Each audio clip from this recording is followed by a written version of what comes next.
Alte Machtspiele, alte Vorgehensweisen, alte Kampfmethoden. Was bei den Wahlen auf der Bühne steht, ist alt.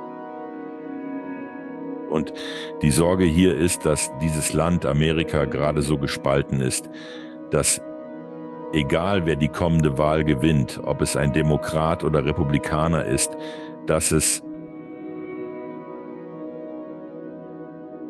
das Potenzial für sehr störende, zivile Gewalt im Land.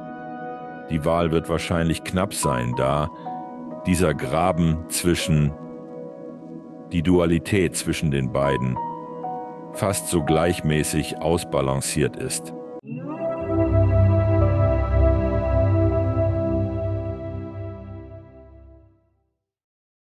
Ich möchte den Champion Jeffrey Hoppe wieder in der Show begrüßen. Wie geht's dir, Jeffrey? Mir geht's super. Schön wieder in der Show zu sein. Schön hier mit dir verbunden zu sein. Ja, mein Freund, vielen Dank, dass du wiedergekommen bist. Es ist eine Weile her, seit du und Adamis in der Show wart. Eure erste Episode war extrem erfolgreich und als Adamis zurückkam, liebten die Leute Adamis und die Botschaften, die er in diesem Gespräch verbreitete. Deshalb wollte ich euch beide zurückbringen. Danke. Es verletzt meine Gefühle nicht, dass die Leute Adamus hören wollen. Das ist in Ordnung. Ich muss zugeben, er ist ein bisschen extravaganter als ich. Er ist eine Person. Er ist eine Persönlichkeit. Für Leute, die nicht wissen, wer Adamus ist, kannst du eine kurze Erklärung geben, wer er ist. Und das Wesen, das du Adamus channelst? Ja, es ist eigentlich Saint-Germain, den viele, viele Menschen kennen. Saint-Germain ist schon eine ganze Weile da. Er wurde von Guy Ballard, auch bekannt als Godfrey King, vor ungefähr 100 Jahren gechannelt. Und ich hatte eine Verbindung zu Saint-Germain. Schon früh channelte ich Tobias, der Saint-Germain auf eine ganz andere Weise einbrachte. Das Channeln von Saint-Germain im Vergleich zu Tobias war anders. Dann übergab Tobias die Dinge an Saint-Germain. Zu diesem Zeitpunkt sagte er, er werde sich Adamus oder Otomus nennen, zuerst Germain, um seine vergangene Arbeit wie die im Discourses und andere Materialien zu unterscheiden. Viele weltweit channeln Saint-Germain, daher wollte er speziell für die Arbeit mit dem Crimson Circle Verwechslungen vermeiden. Also nennt er sich Adamus oder Adamus Saint-Germain. Er behauptet, eine Mischung aus Saint-Germain, dem Crimson Circle und den Shambra-Leuten zu sein. Er ist äußerst provokativ, unterhaltsam und bringt oft Leute zur Weißglut, da er unverblümt spricht. Aufgrund seiner Aussagen wurde er aus Sedona verwiesen. Dennoch ist er im Kern unglaublich weise und brillant. Seiner Aussage nach ist seine Aufgabe äußerst spezifisch. Es geht nicht darum, ein breites Netz auszuwerfen, sondern mit den Menschen zu arbeiten, die ihr Erwachen durchlaufen haben und nun auf dem Weg zur Meisterschaft oder Realisierung sind. Das ist sein Fokus, keine der anderen nebensächlichen Dinge. Und es ist ein harter Weg, ein wirklich schwieriger Weg, voller Ablenkungen, die er Makio nennt. Voller. Viel schwieriges Zeug, viel loslassen. Aber egal, das ist seine Rolle. Und deshalb nennt er sich Adamus Saint-Germain. Oder, wenn du in Europa bist, würdest du sagen Saint-Germain. Klingt gut. Er macht mir das Leben schwer wegen der Art, wie ich seinen Namen auf Englisch ausspreche. Adama Saint-Germain. Er sagte, nein, Automa Saint-Germain. In Europa klingt es besser, finde ich. Das tut es. Können Sie erklären, wie Ihr Prozess zum Kanalisieren von Adamas abläuft? Wenn ich bereit bin, nicht nur wenn er und ich plaudern, sondern wenn ich bereit bin für einen Channel. Ich spüre ihn. Etwa eine Stunde vorher, bevor ich beginne, zieht er irgendwie ein und ich fühle einfach seine Energie. Es ist wie eine angenehme Wärme und Dichte. ähnlich einer warmen Suppe, die hereinkommt. Ich weiß, dass er mit mir arbeitet, um meine Energie vorzubereiten, bevor ich channeln werde. Wenn ich dann endlich bereit bin zu channeln, macht meine Frau Linda ein paar Minuten Atemübungen, um mir zu helfen, wirklich mit ihm in Verbindung zu treten, und ich spüre ihn, wie er buchstäblich in mich eindringt, und wir plaudern. Es ist lustig, wenn Linda Atemübungen macht und ich mich vorbereite. Manchmal fragt er einfach nach dem Wetter dort, und ich antworte, dass es großartig ist. Wie ist es bei dir? Er beruhigt mich sehr. Er wird ein bisschen herumalbern. Und das ist der Moment, in dem er buchstäblich alles herunterlädt, was im Voraus in diesem Kanal sein wird. Also ist meine Aufgabe als Kanal, es irgendwie zu entwirren, es mit ihm, in mir zu ordnen und dann eine Energie zu projizieren. Vieles von dem, was ich tue, dreht sich nicht um die Stimme, um meine Worte, sondern um eine Energieprojektion. So läuft der Prozess ab. Sobald wir in Fahrt kommen, nach ein paar Minuten, greifen unsere Zahnräder ineinander und es geht los. Dann sehe ich mich fast so, als würde ich hinter mir stehen und zuschauen, fast wie nicht außer Körper, aber ich beobachte es aus einer anderen Perspektive. Es ist erstaunlich, ihm bei der Arbeit zuzusehen. Insbesondere, er interagiert viel mit dem Publikum 1:1, und es ist erstaunlich, das zu beobachten. Und für mich persönlich, wenn er das tut, sind meine Augen während der Kanäle offen. Ich sehe nicht wie gewöhnlich. Es ist fast so, als würde ich die vergangenen Leben der Menschen und ihre Überlagerungen und Aspekte sehen. Also, es ist, als ob man etwa 10 Filmprojektoren gleichzeitig auf eine Leinwand richten würde, und ich sehe all das. Was ich wirklich tun muss, ist, absolut fokussiert zu bleiben, weil es so leicht ist, sich von all den anderen Dingen ablenken zu lassen. Und Adamus ist sehr darauf bedacht, dass ich richtig channel. Ich nutze das passende Timing, die richtigen Gesten, die richtige Tonalität. Es sind nicht nur die Worte, die er ausspricht, sondern er will den vollen Akt des Bewusstseins. Klingt gut, klingt gut. Bevor Adama auftaucht, hast du mir dieses kleine Buch geschickt, die 21 Ashamra Erkenntnisse. Kannst du den Leuten etwas über dieses kraftvolle Büchlein erklären? Als ich es las, dachte ich nur, wow, das sind wirklich tiefgründige Ideen, die ich von Adamus kenne, wenn ich mich nicht irre. Können Sie erklären, wie das entstanden ist? Sicher, es war eine Hausaufgabe von Adamis. Er sagte, was wir tun mussten, war, die Lehren der letzten 20 Jahre, einschließlich der von Tobias, zu destillieren. Das war eine etwas einschüchternde Aufgabe, weil unsere Bibliothek unglaublich umfangreich ist. Also, wie nimmt man die Hauptlehren, die Kernkonzepte? Und wir haben zusammen mit dem Team daran gearbeitet. Jeder reichte Ideen und Gedanken ein, und wir hatten eine Liste mit Hunderten von verschiedenen Thesen. Dann reduzierten wir das auf etwa 50. Adamus meinte, oh nein, das ist zu viel. Ihr müsst lernen, wie man destilliert. Schließlich waren es nur noch 21. Dann mussten wir den Text oder das Skript schreiben, und es war lang, fast akademisch, fast esoterisch. Adamus sagte, es muss einfache Sprache sein, leicht zu lesen, damit jeder es verstehen und ein Aha-Erlebnis haben kann. Es hat etwa 1 Jahr gedauert, es zu schreiben und zu destillieren. Das war die Herausforderung bei diesem Prozess.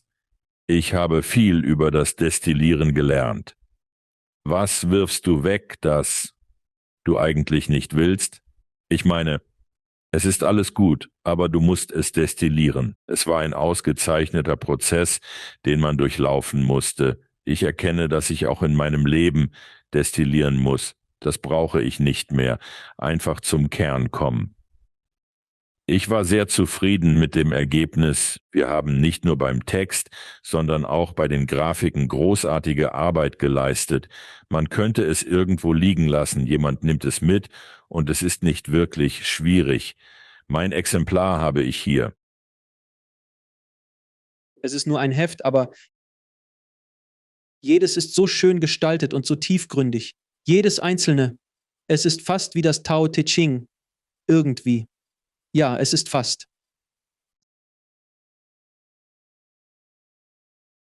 Sehr einfache Wahrheiten wie Bewusstsein sind nötig, damit etwas geschehen kann. Es ist ziemlich einfach. Und dann sind hier nur 4 Sätze, also du musst nicht lange und intensiv darüber nachdenken. Alles ist sehr einfach. Derjenige, der die meiste Reaktion von den Lesern bekommen hat, und das ist erst seit kurzer Zeit draußen, ist Nummer 13. Leiden ist für Narren und Geistliche. Ich liebe diesen. Der war wirklich ganz nett. Ja, das ist derjenige, der die Augenbrauen hochzieht. Es ist kostenlos auf unserer Crimson Circle Website, auf YouTube. Wir haben es in ein wunderschönes Video mit Musik verwandelt und ich habe die Erzählung dazu gemacht. Bei Amazon kostet das Büchlein etwa $8, wenn Sie es bestellen möchten. Wir haben es hauptsächlich gemacht, damit die Crimson Circle Leute wirklich die Dinge in den Fokus rücken können. Und dann, wenn du es jemandem gibst, der die Arbeit nicht versteht, einem Familienmitglied oder einem Freund oder einer, weißt du, weißt du, was ist das für ein Zeug, das du machst? Es ist wie hier, richtig? Und so, einfach und kraftvoll und wirklich leicht zu. Fantastisch, fantastisch. Also lass uns eintauchen in diese Erkenntnisse und Fragen für Adamus. Wenn du und Linda bereit seid, würde ich mich freuen, wenn Adamus kommt. Wann immer du bereit bist. Ich hole Linda für Atemübungen. Ich mache mein Ding. Und wir filmen Linda, wenn das okay ist. Wenn ich in den Kanal gehe, werde ich selbstbewusst, zucke und bewege mich ein wenig. Die Kamera wird auf sie gerichtet sein, aber ich sitze direkt daneben. Linda, komm herauf und willkommen. Liebe Linda, du kennst natürlich Alex. Alex kennt dich. Ja, okay. Atme kurz durch und wenn Adamas bereit ist, wird er einspringen. Okay, klingt gut. Danke.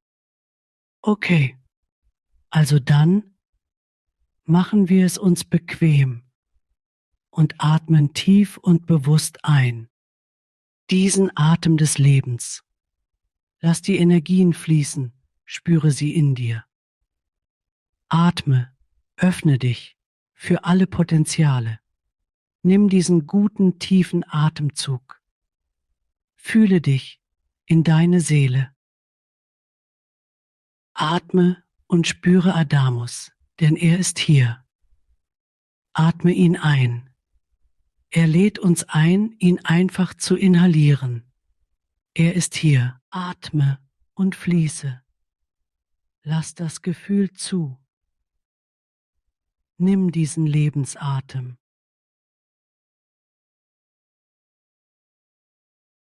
Atme für dich. Fühle den Geist in dir. Hier. Atme mit Präsenz. Atme mit Präsenz. Es ist dieser tiefe, bewusste Atemzug. Nur dieser Atem. Du kannst es fühlen. Du kannst es sein. Atme einfach und fließe. Ich bin das. Ich bin. Adamus vom souveränen Reich. Es ist eine Freude, wieder hier in deiner Show zu sein. Lieber Alex, danke für die Einladung von mir und Jeffrey. Vielen Dank, dass du zurück bist, mein Freund. Die erste Frage bezieht sich auf das Buch, das aus deinen Lehren erstellt wurde, die 21 Ashambra-Erkenntnisse. Wie kann es Einzelpersonen auf ihrer Reise vom Erwachen zur Erleuchtung helfen? Gute Frage. Bevor ich beginne, ein paar Kommentare. Wir waren buchstäblich. Und Jeffrey, ich nenne ihn Caldra, aber für die Zuschauer Jeffrey, überprüft mich, überprüft die Fakten von dem, was ich gleich sagen werde. Aber es ist alles da. Es ist alles sehr real und wahr. Also, neulich Abend im Club der aufgestiegenen Meister, und so etwas gibt es wirklich. Weil jedes aufgestiegene Wesen über die Erde gekommen ist. Also haben sie diese Gemeinsamkeit. Es gibt hier keine Nicht-Erdwesen. Um aufzusteigen, muss man buchstäblich den Weg über die Erde gehen. Und wir haben einen Club, weil wir unsere Geschichten teilen können, Witze austauschen und wie es in unseren vielen Leben auf der Erde war. Und obwohl wir nicht ständig zusammen sind, lieben wir es, uns zu treffen. Es scheint jetzt häufiger zu sein. Etwa 12.000 von uns zu dieser Zeit, da die Dinge auf dem Planeten so intensiv sind. Daher beobachten wir genauer. Aber wir haben neulich tatsächlich über deine Show gesprochen, im Club der aufgestiegenen Meister. Du hast also die Ehre, Gesprächsthema zu sein. Der Grund, warum das zur Sprache kam, war, dass noch nie gab es eine Zeit wie jetzt auf dem Planeten. Nichts kommt der Geschwindigkeit der Entwicklung des Bewusstseinsniveaus und der Veränderungen auch nur annähernd nahe. Einige Zuhörer mögen denken, dass die Dinge zu langsam vorangehen, aber sie geschehen sehr schnell. Programme wie Ihres, die weltweit verbreitet sind, sind notwendig, ebenso wie Kommunikationsprogramme, um das Gleichgewicht zu bewahren. Das Gleichgewicht auf dem Planeten ist sehr empfindlich und könnte in verschiedene Richtungen kippen, möglicherweise in eine völlig neue Ära für den Planeten und eine neue menschliche Spezies, die nicht vollständig biologisch ist. Es braucht also das Bewusstseinsfundament dessen, was du tust. Du bringst Gäste in die Sendung. Du bist ein Kommunikator. Du lässt dieses Licht auf alle ausstrahlen. Du vertrittst keine bestimmte Theologie oder irgendeinen bestimmten politischen Einfluss. Du öffnest die Türen und das ist wirklich, was ein Bewusstseinsarbeiter tut. Also, als ich Ihnen sagte, dass ich hoffte, bald in deiner Show zu sein und dass es nicht nur Caldera war, hatten wir eine großartige Diskussion über diese Art von Arbeit und ihre Bedeutung. Das eine, was ich dir persönlich sagen möchte, ist einfach mit den Energien, mit denen du umgehst. Es ist so viel mehr als nur in deinem Büro zu sitzen und mit jemandem zu plaudern. Du bist mitten in einem Energiewirbel, der so wichtig ist, dass du auf dich selbst achten musst, wie du herausfindest. Und wenn du es nicht tust, stößt du an deine Grenzen, aber erkenne einfach, dass du ein Kanal für Bewusstsein bist und lass es herein und dann kläre es. Also, damit war die Frage. Die Frage war, vielen Dank für die freundlichen Worte, ich schätze das sehr. Wie führen die 21. Bitte verzeihen Sie meine Aussprache. Kein Problem. Shambra-Erkenntnisse, Einzelpersonen auf ihrer Reise zur Erleuchtung? Die Reise vom Erwachen zur Erleuchtung ist mit allerlei Gefahren behaftet. Schlaglöcher, Barrieren, Täuschungen, Illusionen, all das und mehr. Es ist eine der härtesten Aufgaben, die ein Mensch je bewältigen wird, da man buchstäblich von einem Bewusstseinsniveau und Lebensstil in einen ganz anderen übergeht. Wir könnten stundenlang darüber reden, aber du machst eine riesige Veränderung durch. Es ist wie mit einem alten Auto auf der Autobahn, mit hoher Geschwindigkeit zu fahren und das Auto zu reparieren oder es tatsächlich in ein brandneues Fahrzeug zu verwandeln, sagen wir von Benzin auf Elektroantrieb, brandneu, während du fährst. Und so ist es, in diese Sache einzutauchen, besonders in dieser Zeit, in der du dich befindest. Das Buch ist so gestaltet, dass es sehr einfache Ismen enthält. Wir nannten sie anfangs Grundsätze, weil es so komplex werden kann. In deine Erkenntnis zu gehen, wird zunächst allgemein aus einer menschlichen Perspektive angegangen. Wenn du an diesem Anfangspunkt bist, direkt nach dem Erwachen, und es die Illusion oder Täuschung gibt, dass du auf Wasser gehen wirst, dass du Gold in deiner Hand manifestieren wirst und die menschlichen Dinge, dass du ein Übermensch wirst, du findest schnell heraus, dass du es nicht bist. Es gibt keinen Übermenschen, noch willst du das jemals. Es ist unmöglich, den menschlichen Zustand zu perfektionieren, was eine gute Sache ist, weil du so viel mehr als ein Mensch bist. Wir verwenden das alte und sehr wahre Gleichnis der Raupe. Und die Raupe geht jetzt in ihr Erwachen, in ihre Erkenntnis. Aber die Raupe denkt, sie wird nur ein brillanterer Grünton sein, mehr Beine haben und ein bisschen schneller und schlauer als die anderen Raupen sein. Plötzlich ist sie in einem Kokon. Sie ist gefangen und wird zu Brei und sie denkt, sie stirbt nicht nur, sondern hört wirklich auf zu existieren. Und es ist in dieser Hingabe im Kokon, im Loslassen, dass sie als Schmetterling hervorkommt und fliegt. Es ist also ziemlich dasselbe. Es ist sehr schwierig. Ich denke, die wichtigste Aussage hier ist, dass man sich nicht in die Erkenntnis hinein studieren kann. Und viele haben es versucht. Wie viele Bücher, wie viele Kurse, wie viele qualvolle Nächte, in denen man versucht hat, sich hindurchzudenken. Wie viele Gebete hast du gesprochen, um irgendeine Art von Lösung zu erflehen? Man kann es einfach nicht. Es erinnert mich an ein Leben, das ich hatte, vor langer Zeit als jüdischer Rabbi. Und ich erinnere mich, wie ich in einen Raum mit vielen anderen Rabbinern ging und ich war erschrocken. Es traf mich in diesem Moment. Sie waren alle gebeugt, und das war vor Tausenden von Jahren, alle gebeugt, diese Texte studierend und studierend.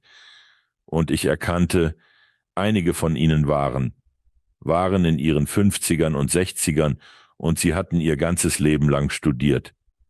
Und ihre Väter und ihre Großväter hatten den Talmud und die Tora und einige der anderen Bücher studiert. Und ich dachte, zu welchem Zweck?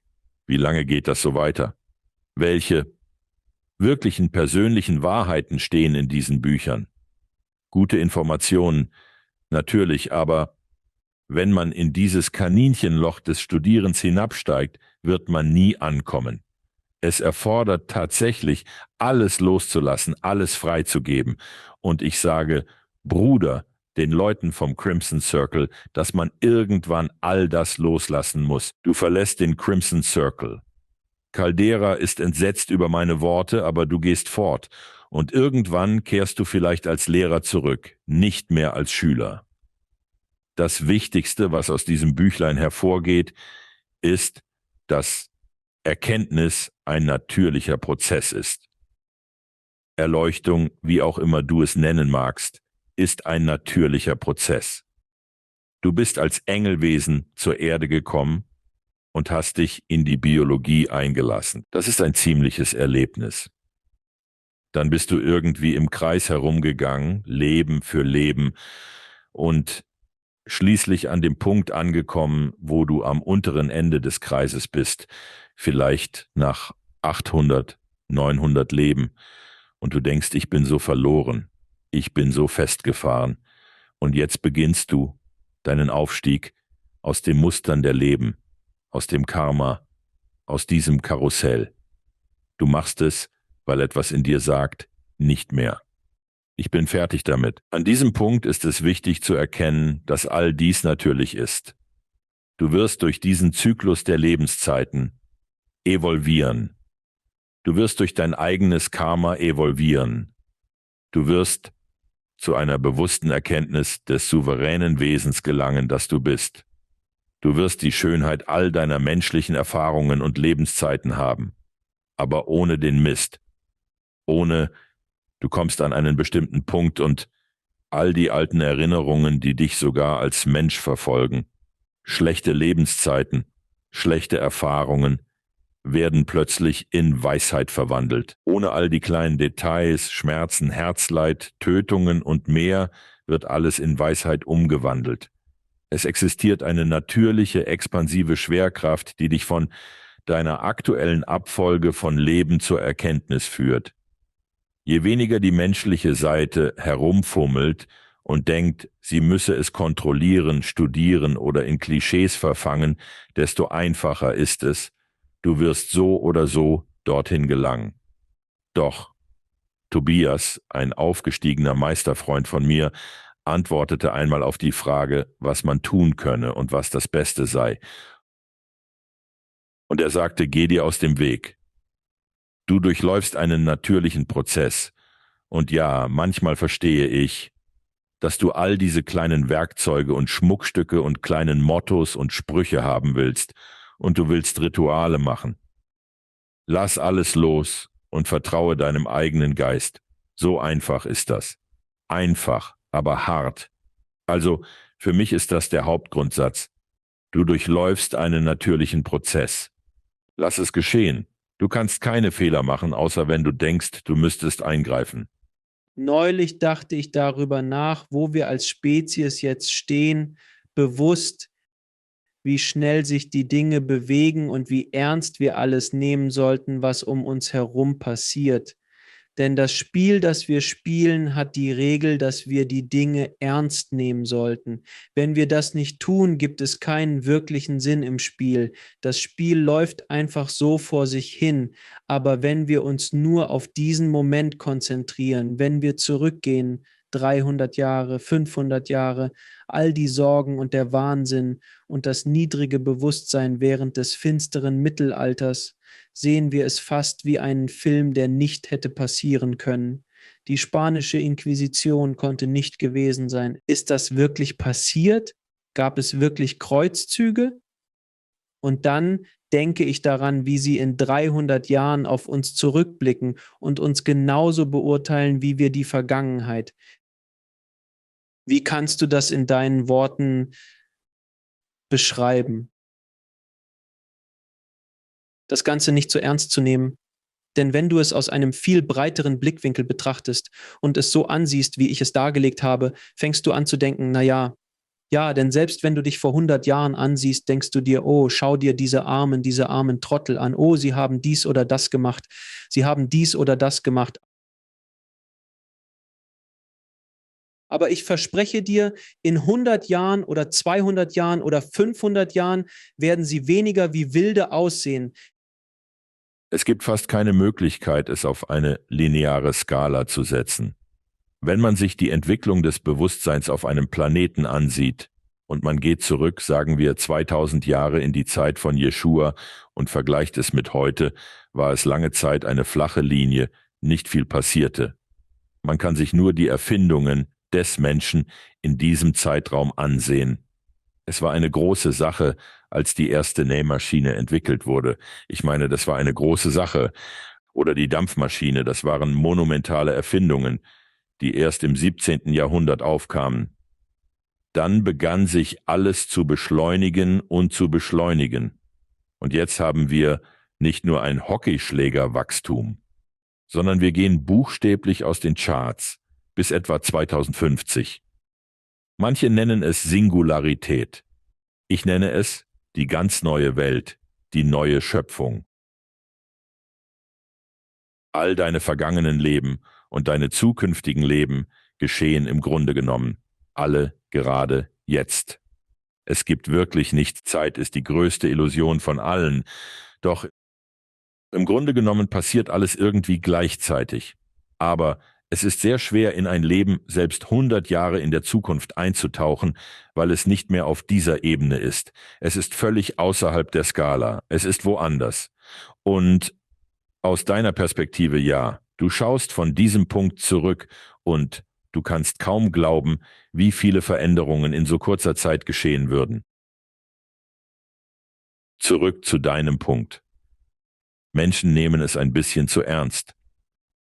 Sie verfangen sich wirklich in ihrem eigenen Kram. Manchmal tragen sie wirklich enge Unterwäsche. Und ich denke, es liegt daran, dass sie sich allein fühlen. Nicht wegen anderer Menschen, sondern allein in sich selbst. Sie sind nicht verbunden mit dem, was ich das Meister selbst nenne. Nun, der Meister in meiner Definition ist die Kulmination aller Lebenszeiten, zukünftiger und vergangener, zusammengebracht, in einem Wesen. Der Meister, voller Weisheit, kümmert sich nicht um Details wie deinen Namen in einem früheren Leben oder deine Vergangenheit. Alles wurde zur Weisheit destilliert. Das ist der Meister, nicht die Seele, wie viele denken. Es ist die Personifizierung menschlicher Lebenszeiten, die in Weisheit zusammengeführt wurden, leicht zugänglich. Der Moment, in dem du erkennst, dass du nicht allein bist. Du musst nicht nach deiner Seele suchen oder deinem Ich oder irgendetwas in der Art, denn dieser Aspekt von dir versteht die menschliche Reise von Anfang bis Ende. Und dieser Meister ist nichts, was du als Mensch erschaffen oder dir ausdenken kannst. Er ist schon da. Er ist schon genau hier. Es geht darum, ihn zuzulassen, ihn hereinzulassen und ganz still zu sein, wenn du ihn zulässt. Und dann, ja, du musst einen Sinn für Humor haben. Mein lieber Freund. Katumi. Lao Sing ist der Meister des Humors und weiß, wie man selbst die härteste, herausforderndste Situation zum Lachen bringt. Und das ist so wichtig. Es muss einen Sinn für Humor geben. Ich meine, schau, was du geschaffen hast. Du musst darüber lachen können. Es führt uns zurück zu diesem Heft. 21 Erkenntnisse. Du destillierst alles. Es ist leicht, sich in dem Kram zu verfangen. Wenn du den Nachrichten folgst, ist das noch mehr Kram. Alles, was passiert und was dir passiert, und du verstrickst dich in der esoterische Teil, alles mental, alles Müll, nur Lärm, wie Rauschen. Lass dein Meister selbst einfach sein, destilliere alles. Hör auf zu überdenken, fokussiere auf das Wesentliche, das vereinfacht das Leben. Viel einfacher. Wie verwandeln die Konzepte von Opferrolle und Heilung, wie sie in den Erkenntnissen dargelegt sind, persönliches Leiden in Meisterschaft? Ja, also eine der ersten Erkenntnisse ist, dass es wirklich kein Opfer gibt und keinen Täter. Ich meine, es gibt sie, aber es sind Spiele, die wir spielen, und es gibt eine Inszenierung im Opfersein. Ein Teil dieser Inszenierung ist das Konzept des Leidens auf dem Planeten. Ich bin absolut gegen Leiden. Es ist eine unnötige Sache, die die Menschen übernommen haben, und die Kirchen und andere haben es verstärkt. Es gibt keinen Grund für Leiden, aber es ist so tief im menschlichen Bewusstsein verankert. Ich muss mich durch Leiden zu Gott verwirklichen. Das stimmt einfach nicht. Manche glauben, dass Leiden mehr Tiefe in Lektionen bringt, was ich nicht teile. Spüre kurz in die Energien hinein. Was ist besser? Weisheit durch Leiden oder durch Humor zu erlangen? Ich würde Humor wählen. Leiden manifestiert sich im Verfall des Körpers, über die Lebensspanne. Das sollte nicht sein. Wenn du bereit bist, den Planeten zu verlassen, solltest du einfach hinausgehen können. Leiden zeigt sich in den Kriegen auf dem Planeten, den Finanzen, es gibt den Überfluss an Gerechtigkeit. Es ist sehr traurig, dass Menschen immer noch an die Notwendigkeit des Leidens glauben. Doch es bringt am Ende keine wahre Weisheit oder einen besseren Platz im Club der aufgestiegenen Meister. Meine größte Aufgabe ist es, das menschliche Leiden zu beenden. Es gibt keinen Grund. Beendet die Illusion, dass ihr leiden müsst. Es muss einfach nicht sein. Und ich hoffe, dass diese Generation, nicht speziell euer Alter, sondern diese Generation von Menschen auf der Erde, erkennt, dass sie helfen können, das Leiden zu beenden, indem sie bewusste Menschen auf dem Planeten sind und ihr Licht strahlen lassen. Und vielleicht können wir dieses ganze Problem des Leidens überwinden.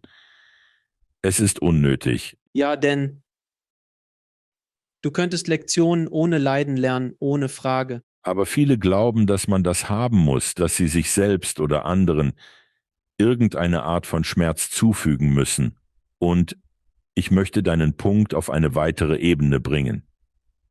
Die andere Sache ist, die Frage taucht immer wieder auf, warum passieren diese Dinge in meinem Leben? Warum passieren schlechte Dinge? Im Allgemeinen fühlen sich die Menschen von außen betroffen.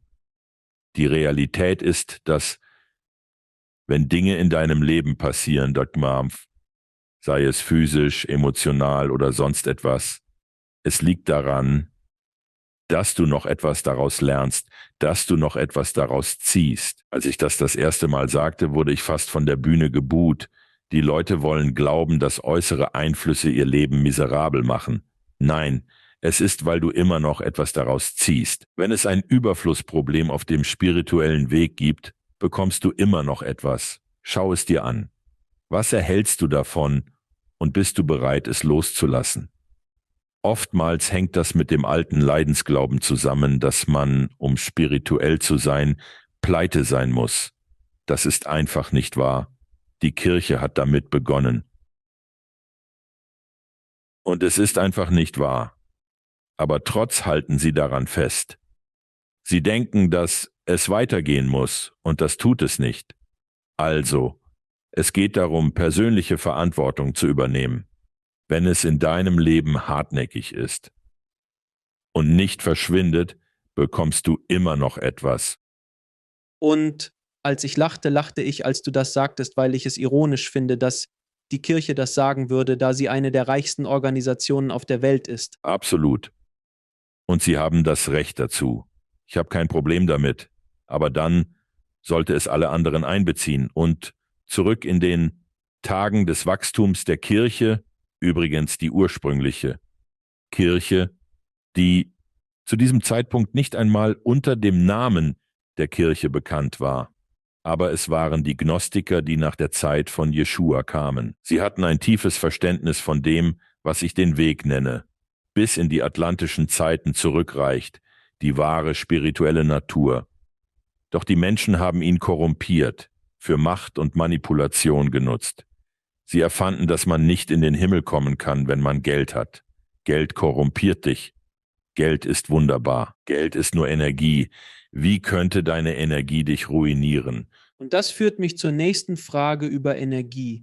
Wie beeinflusst das Prinzip, dass Energie uns ständig dient, unsere Interaktionen und Entscheidungen? Ja, also Energie. All die Energie, die du hast, Alex, gehört dir, gehört niemand anderem, ist nicht mit der Energie anderer vermischt. Und das ist wieder einmal ein etwas kontroverses Thema. Aber ich behaupte, dass es deine Energie ist. Du gehst nicht in ein einheitliches Energiefeld hinaus und versuchst, dir dein kleines Stückchen zu holen, versuchst, deine Energiehäppchen zu bekommen. Also, es ist deine. Es ist inhärent in. Energie ist ein Derivat des Bewusstseins. Bewusstsein, es ist rein. Es besteht nur aus Wahrnehmung ohne Energie oder Alterung. Das Ich ist sich nicht einmal anderer Ichs, anderer Wesen bewusst. Also, dieses Bewusstsein ist immer da. Es ist immer das Bewusstsein. Es hat im Grunde etwas namens Energie erschaffen. Und die Energie gehört ganz dir. Energie wird schließlich zu Licht, wenn sie durch die Wünsche, die Sehnsüchte, die Bedürfnisse des Menschen auf der Erde aktiviert wird, und sie gehört immer noch dir. Energie wird sich dir niemals widersetzen. Energie wird niemals gegen dich arbeiten. Sie wird dir niemals Lektionen erteilen. Es ist einfach Energie. Wenn du denkst, du bist minderwertig, ist deiner Energie das egal.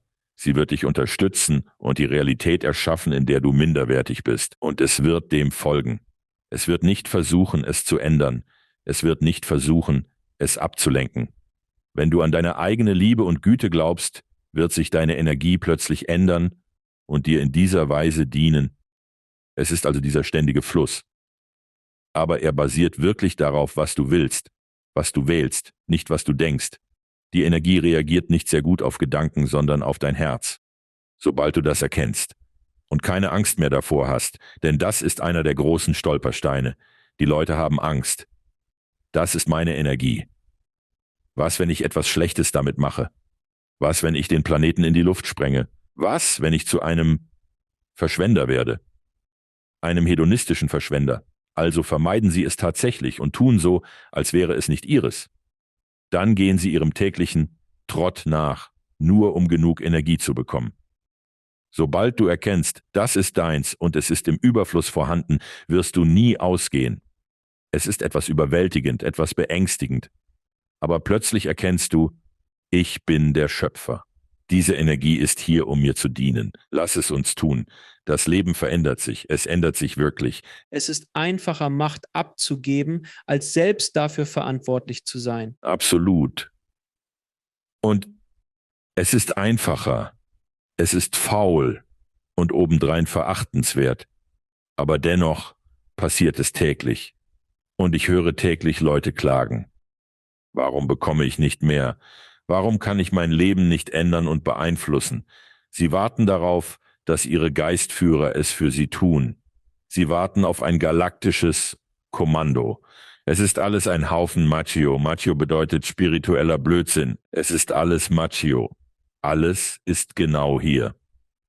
Ich bin nicht nur in Kaldra, sondern alles ist bereits in dir.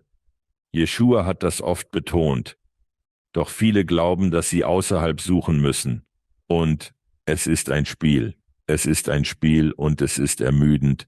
Und ich hoffe, dass viele von euch Zuschauern jetzt müde genug sind, um es zu ändern und den alten Kram loszulassen. Diese Generation, die jetzt auf der Erde ist, diejenigen, die in ihrer Erleuchtung, Erkenntnis sind oder auf dem Weg dorthin, werden den Planeten verändern, mit Bewusstsein, nicht mit einer Agenda. Nicht, weil ich sehr dagegen bin, Aktivisten zu sein. Es gibt genug Aktivisten auf der Erde. Ihr müsst das nicht mehr tun. Eure Rolle ist es, hier zu sein, auf der Erde zu bleiben, in dieser Biologie und euer Licht auf die Erde zu strahlen, ohne Agenda. Es geht nicht darum, Kriege zu beenden oder Umweltprobleme zu lösen. Andere übernehmen das. Deine Aufgabe ist jetzt, zur nächsten Ebene zu gelangen. Du, Alex, und eure Zuhörer sind hier, um Bewusstsein und Licht zu bringen. Das zeigt Potenziale auf, die andere vielleicht nicht gesehen haben.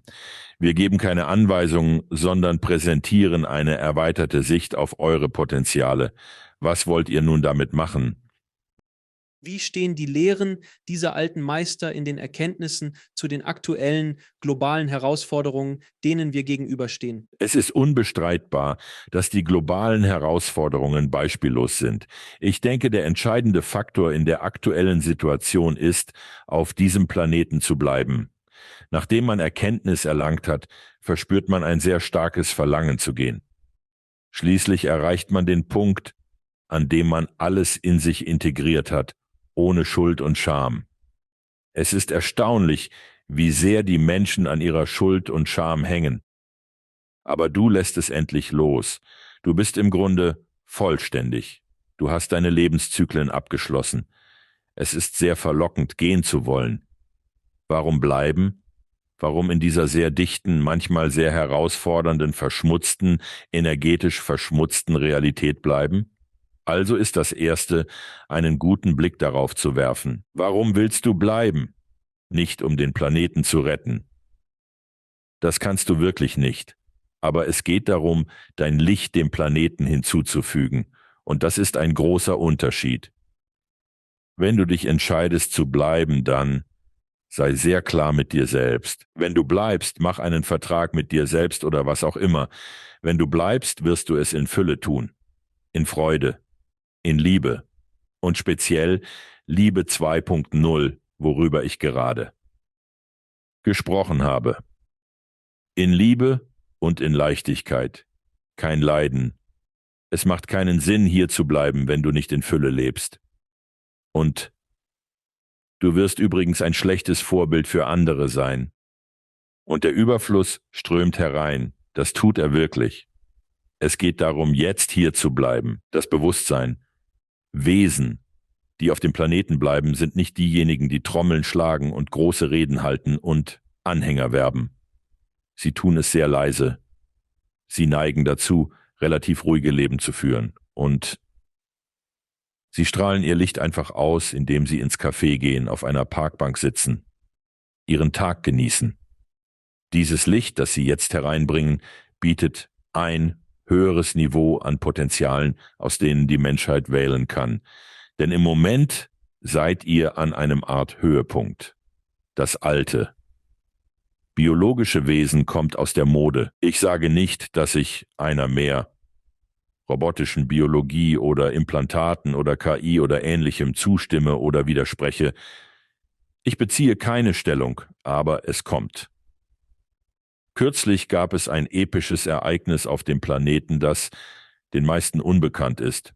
Euer erster neuronaler Implantat, euer erster Computerchip im Gehirn. Die meisten dachten, naja, das ist süß, das ist nett, es ist riesig, weil das erst der Anfang ist. Es gibt gerade andere Dinge auf dem Planeten, im Grunde eine Evolution zur neuen menschlichen Spezies. Wie das aussehen wird, ob alles elektronisch sein wird oder eine Kombination aus biologisch und augmentiert sein wird, weiß ich nicht. Im Moment spielt es wirklich keine Rolle.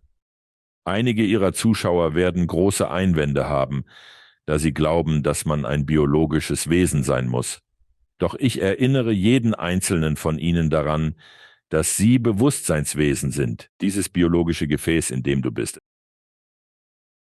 Es ist fremd. Du hast dich darin verkörpert, aber es bist nicht wirklich du, genauso wenig wie ein robotisches Wesen du wärst.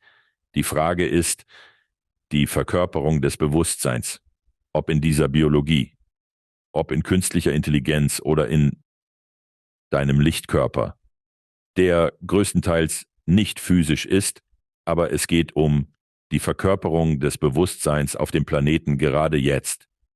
Das ist enorm. Das ist das Thema.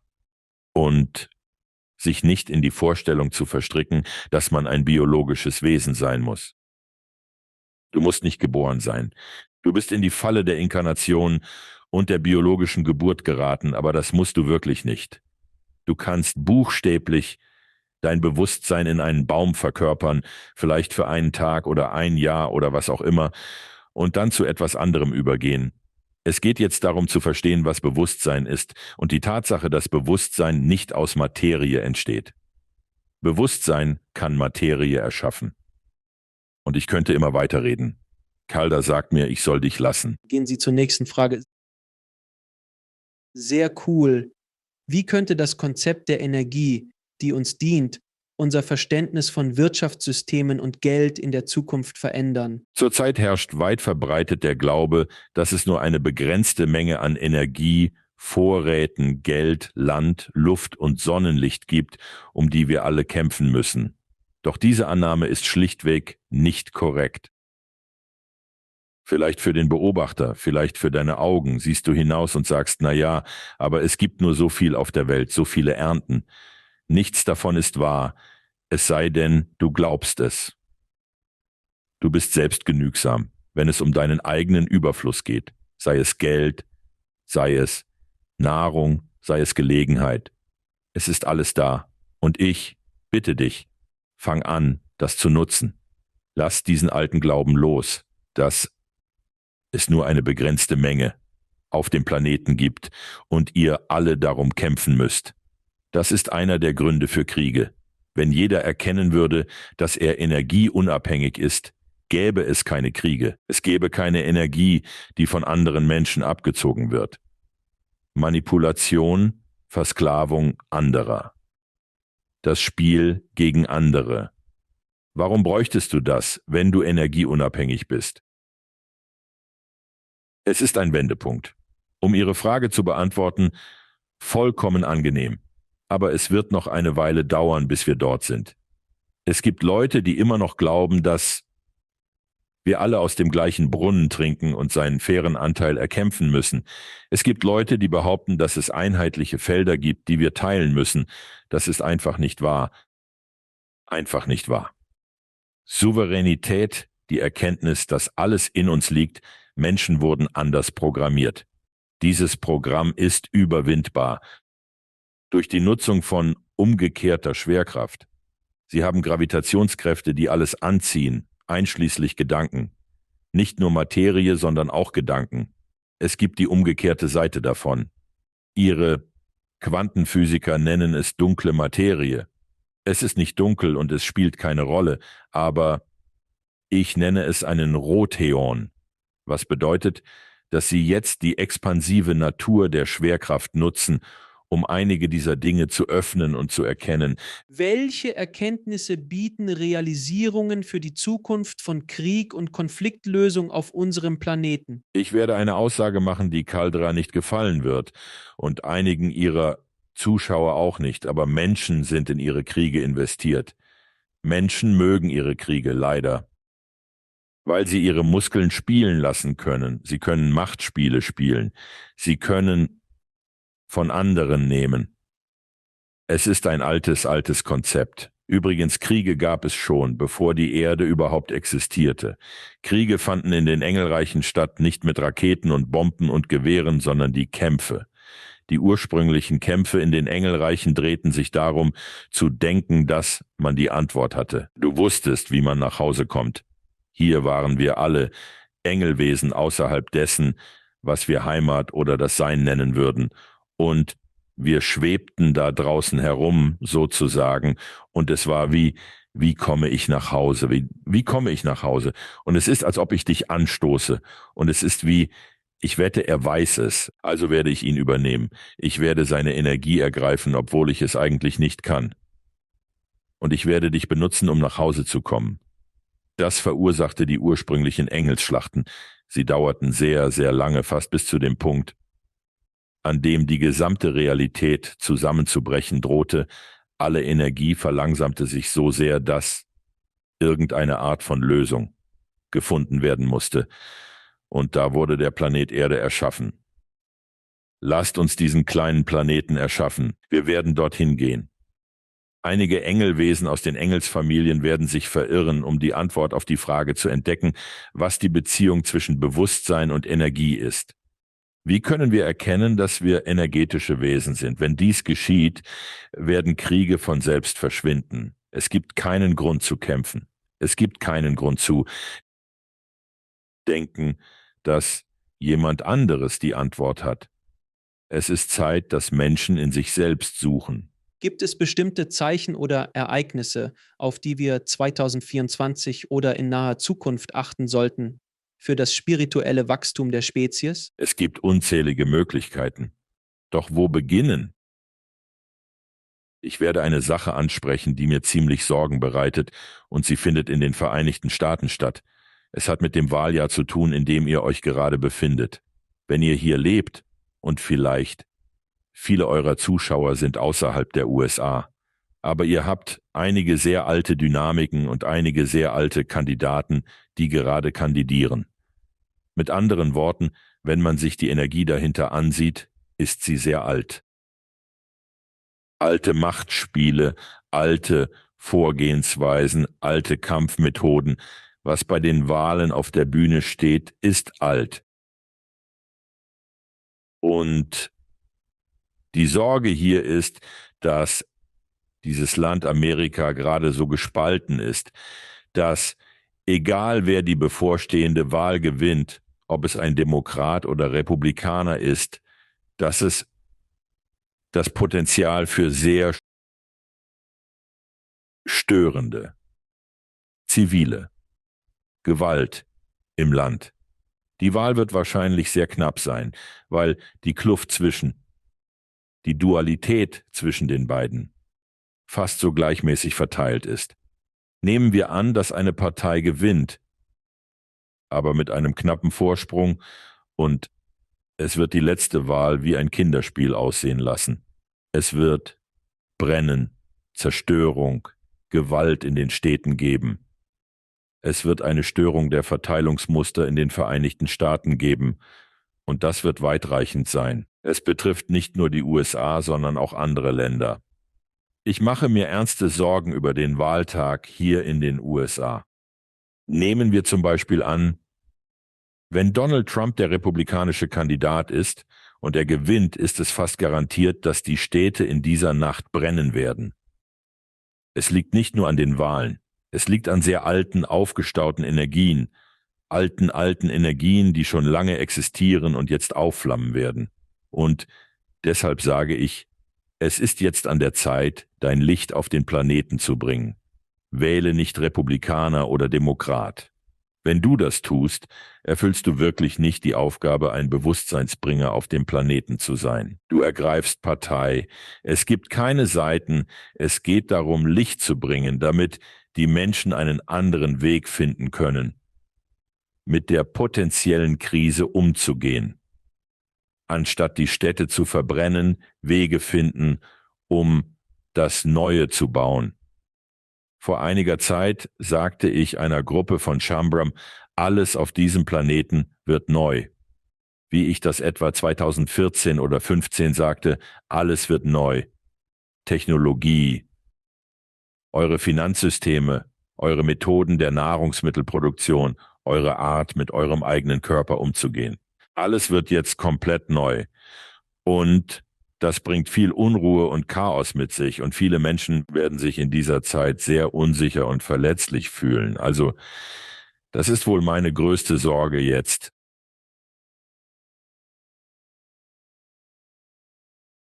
In dieser neuen KI-Generation wird KI auf alles angewendet, ob es wirklich KI ist oder nicht. Die Leute ersetzen nun den alten Ausdruck neu und verbessert durch KI. KI ist überall. Sie ist unglaublich und hat das Potenzial, diesen Planeten zu transformieren. In seine wahre Pracht, in einen Ort, der wie kein anderer in der gesamten Schöpfung ist, in den Planeten der Liebe, des Mitgefühls und der Schöpfer. Auch was gerade passiert, ist enorm. Doch bei Missbrauch von KI wissen wir alle, was droht. Wir sind in der Apokalypse, aber die schlimmste Version ist noch nicht eingetreten. Doch das könnte bald geschehen. Nun, das wäre wie im finsteren Mittelalter oder zur Zeit von Jeschua ein Maschinengewehr zu geben. Guter Vergleich. Oder eine Atombombe oder die Konzepte dieser Art von Kräften, mit denen sie bewusst in keiner Weise umgehen konnten. Während jetzt KI unser Maschinengewehr ist, wenn man so will, und genutzt werden kann. Wir sind an dieser Grenze, wo es in beide Richtungen gehen könnte. Ich neige dazu zu glauben, was du sagst, dass es sich zum Guten neigen wird. Wie jedes Werkzeug kann auch dieses für Gutes oder Schlechtes genutzt werden. Ein Hammer kann töten oder bauen. Alles ist relativ. Aber ich verstehe, worauf du hinaus willst. Ich denke nicht, dass die Leute Angst haben sollten. Ich weiß nicht, ob du dem zustimmst oder nicht. Sie sollten sich bewusst sein, nicht ängstlich. Und in welche Richtung es gehen könnte. Es gibt genug Bewusstsein auf dem Planeten. Anfang des Jahres gab es Heaven's Cross, das die Reiche verband, und es ist einfacher, Göttlichkeit zu erreichen und mehr Bewusstsein zu bringen. Seit dem 22. März 2023 sind wir um etwa 2% gestiegen. Das mag nicht viel klingen, aber es ist eine bedeutende Bewusstseinserweiterung und wir werden schließlich etwa 7% erreichen. Das wird einen großen Unterschied machen. Und ich stimme dir zu. Ich denke, der Planet wird in die richtige Richtung gehen. Aber nicht mit viel Geschrei und Lärm von anderen. Aber ja, das glaube ich. Es gibt genug, die jetzt wieder auf der Erde inkarnieren und dieses Licht hereinbringen. Manche fragen sich, warum die aufgestiegenen Meister nicht einfach mit ihren Zauberstäben wedeln und es erledigen. Das können wir nicht. Erstens greifen wir nicht ein. Wir beraten. Wir greifen nicht ein, aber wir können es nicht tun.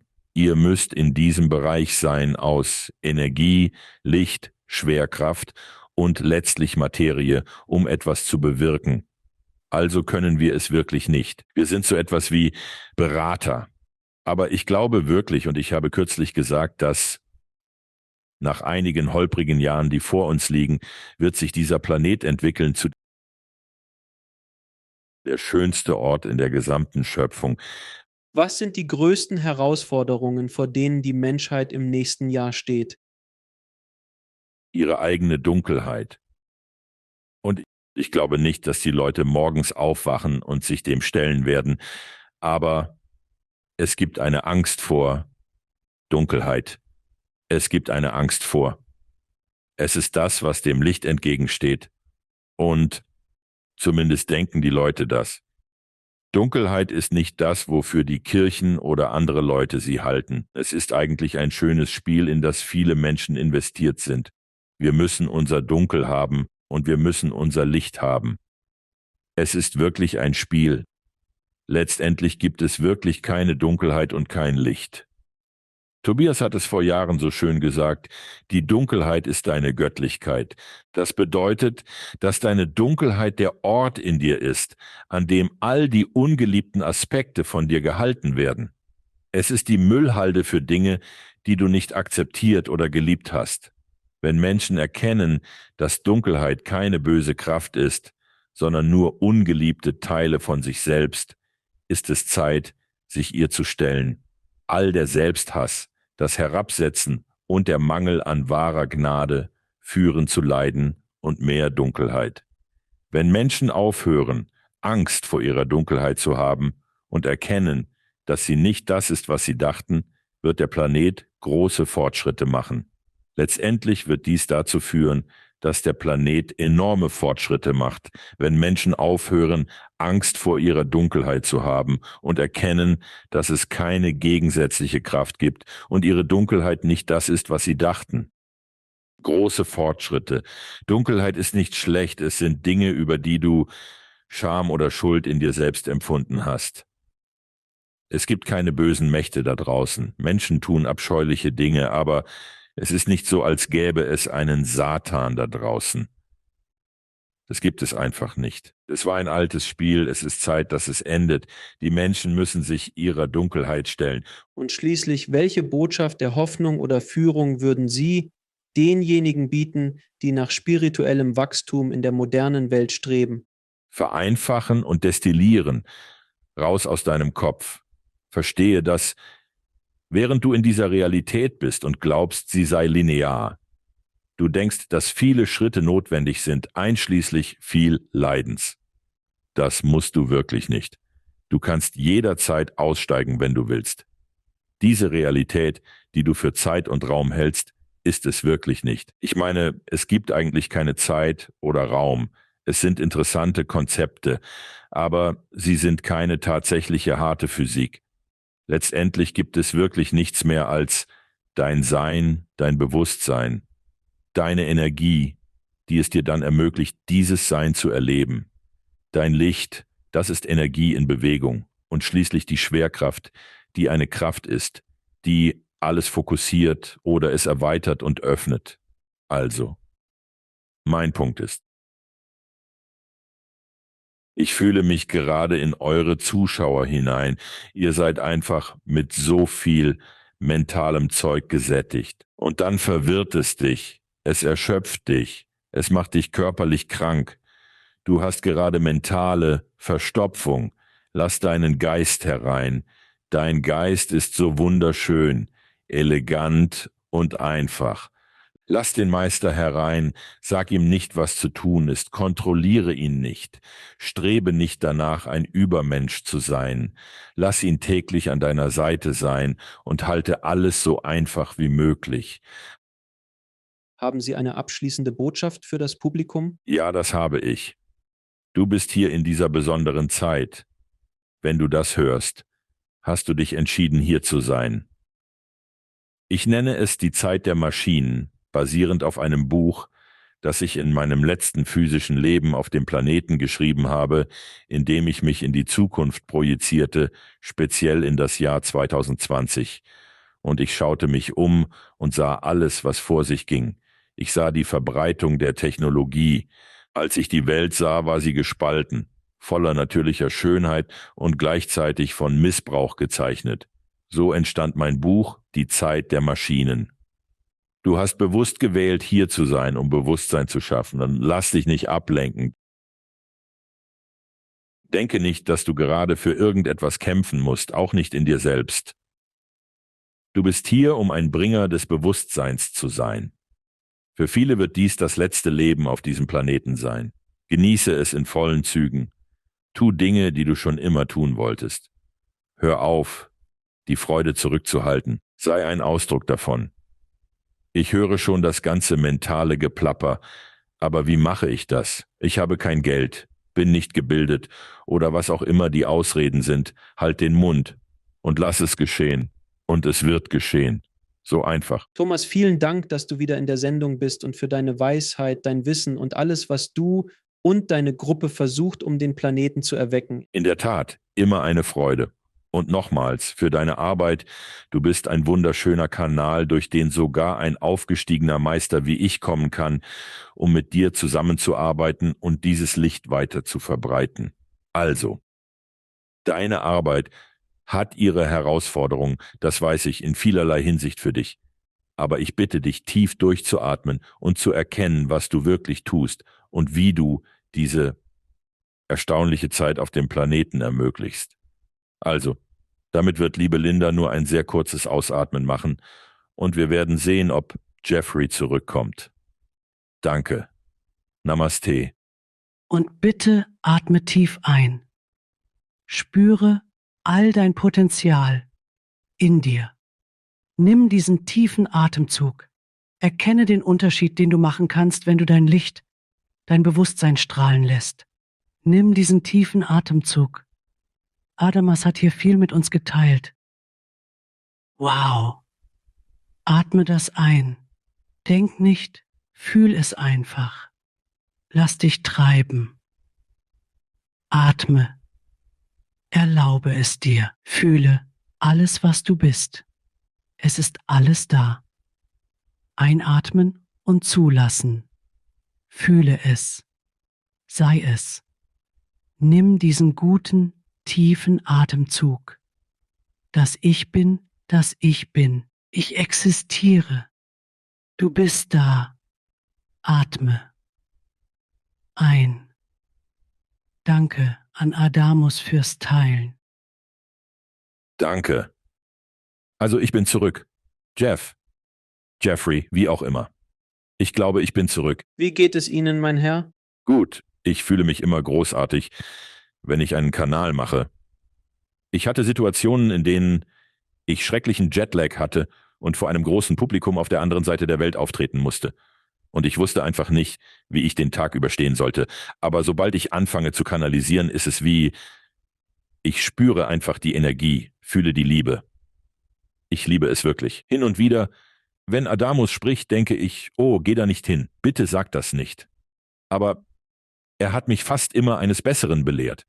Er sagt etwas sehr Provokatives und letztendlich hat er recht. Ja, was denkst du über das, was er im Gespräch gesagt hat? Er wollte viel mehr sagen. Er wollte ewig reden. Doch hier sind unsere Grenzen. Aber er musste schweigen. Er liebt den Planeten und ist zuversichtlich, dass wir letztendlich in die richtige Richtung gehen werden. Er sorgt sich um die Hindernisse und Herausforderungen auf unserem Weg, besonders in den nächsten 10 Jahren. Er ermutigt uns, im Gleichgewicht zu bleiben und nicht überzureagieren. Unser Zweck ist es, Bewusstsein zu schaffen. Bei einem kürzlichen Treffen betonte er, dass wir uns weiterentwickeln werden und der Planet zu einem Ort wahrer Liebe, Überfluss und Freude werden wird. Aber im Moment haben wir es mit alten Kräften zu tun, die an alten Machtstrukturen festhalten wollen. Und er sagte, das kann nicht mehr sein. All die Macht und Spiele müssen verschwinden. Können Sie allen sagen, wo Sie mehr über Sie und die großartige Arbeit, die Sie leisten, erfahren können? Sicher. Danke. crimsoncircle.com www.crimson-like-to-colors-slay.com Und wir haben eine umfangreiche Bibliothek. Fast alles in dieser Bibliothek ist kostenlos. Wir bieten auch sehr intensive Workshops und Kurse sowie viele kostenlose Produkte. Es ist eine riesige Website. Man kann viel darauf finden. Also schau sie dir an. Besonders empfehle ich die 21 Shambra-Erkenntnisse, anzusehen, denn es ist kostenlos und so prägnant, so destilliert. Wenn du nichts anderes tust, schau es dir an. Mein Freund, vielen Dank, dass du wieder in der Show warst. Ich schätze dich und alles, was du, Adamus und deine Gruppe tut, um den Planeten zu erleuchten und zu erwecken. Also, ich schätze dich, mein Freund. Ich schätze es immer, in der Sendung zu sein und du lenkst die Energien großartig. Danke fürs Zuschauen. Klicken Sie unten auf ein Video, um fortzufahren und vergessen Sie nicht zu abonnieren.